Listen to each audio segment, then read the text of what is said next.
بس آج اول سوال نماز کے حوالے سے موجود ہے، اور بعد السلام انہوں نے یہ سوال پوچھا ہے کہ اگر صاحب میں عمرے پر گئی تھی، اور عمرے پر جانے کے بعد تو وہ ڈیوریشن جو تھا ہمارا اس وہاں پر رہنے کا مکہ میں، وہ 9 دن کا تھا، یعنی 9 دن کا ہمارا اسٹے تھا، اور اس دوران تو نماز قصر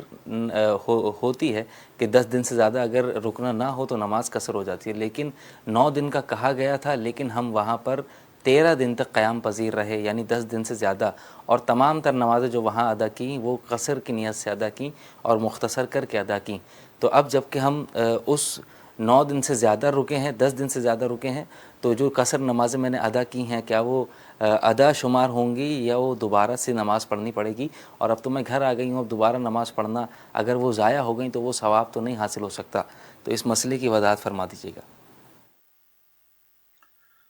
دیکھیں جی، میں ایک اصولی بات کرتا ہوں۔ یہ مسئلہ کئی دفعہ بیان کیا جا چکا ہے کہ دنیا میں 4 مقامات ایسے ہیں کہ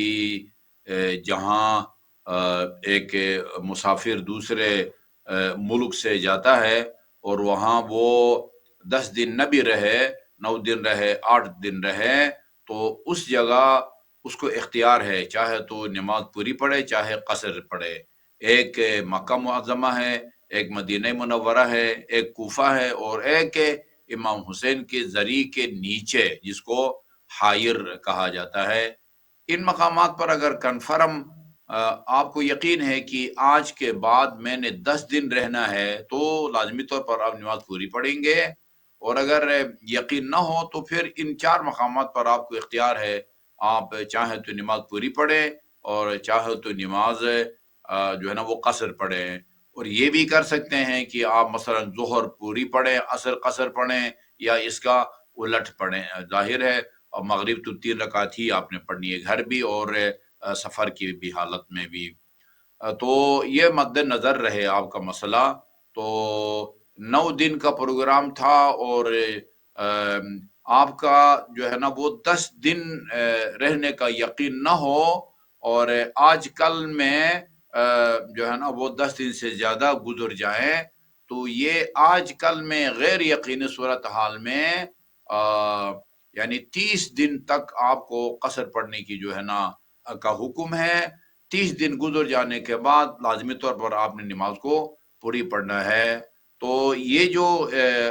یعنی ظاہر ہے آپ کی ذمہ داری قصر بنتی تھی، تو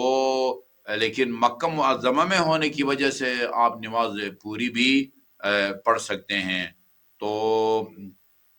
2 چیزیں جو ہے نا یہ میں یہاں بیان کرنا چاہتا ہوں۔ ایک یہ کہ اگر کسی جگہ 10 دن رہنے کا آپ کو یقین ہے کہ آج کے بعد میں نے 10 دن رہنا ہے، تو نماز آپ جو ہے نا وہ پوری پڑھیں گے۔ اور اگر یہ یقین نہ ہو اور اس طرح آج کل میں 10 دن یا 10 دن سے زیادہ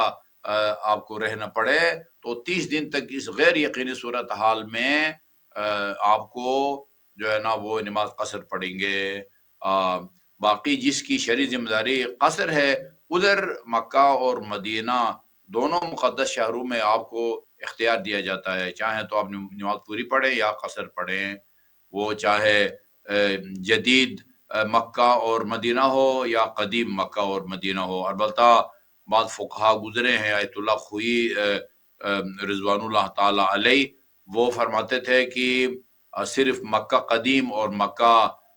مدینہ قدیم میں آپ کو یہ اختیار ہے۔ امام خمینی رحمۃ اللہ علیہ فرماتے تھے مسجد الحرام اور مسجد النبی میں آپ کو یہ اختیار حاصل ہے، لیکن موجودہ مراجع خصوصاً رہبر معظم آیت اللہ سیستانی حفظہم اللہ، یہ دونوں حضرات فرماتے ہیں کہ قدیم مکہ اور جدید مکہ، تو اسی سے پہلے کا مکہ اور اسی طرح مدینہ، دونوں جگہ آپ نماز قصر بھی پڑھ سکتے ہیں، تمام بھی پڑھ سکتے ہیں اگر 10 دن رہنے کا ارادہ نہ ہو۔ جی آغا صاحب، بہت بہت شکریہ۔ اس کے بعد ہمارے پاس عمرے سے ہی ریلیٹڈ اگلا سوال موجود ہے، اور بعد السلام انہوں نے یہ پوچھا ہے کہ آغا صاحب کیا غیر شادی شدہ لڑکا یا لڑکی اس پر بھی عمرے کے بعد واجب ہے کہ وہ طواف النساء کرے، یا صرف شادی شدہ پر ہی واجب ہوتا ہے؟ اس کی وضاحت فرمائیے گا۔ طواف النساء اگر چھوٹا بچہ ہے نا جی، چھوٹا نابالغ بچہ، اس کو کرایا جاتا ہے، 3-4 سال کے بچے کو بھی جو ہے نا وہ کرایا جاتا ہے۔ احرام کے کپڑے پہنائے جاتے ہیں اور جو ہے نا وہ سارے اعمال اس کو کروائے جاتے ہیں، وہ بھی جو ہے نا اس کی طرف سے بھی طواف النساء اگر نہ کریں، نہ کرایا جائے تو بعد میں وہ شادی نہیں کر سکتا۔ حتیٰ ایک آدمی اگر وہ بالکل کوئی خاتون ہے یا مرد ہے، بوڑھے ہیں اور آئندہ شادی کا کوئی پروگرام اور ارادہ نہیں ہے، ان پر بھی جو ہے نا وہ طواف النساء واجب ہے۔ ایک آدمی کے ذمہ طواف النساء واجب تھا جو فوت ہو گیا ہے، تو اس کی طرف سے بھی طواف النساء کرنے کا حکم ہے۔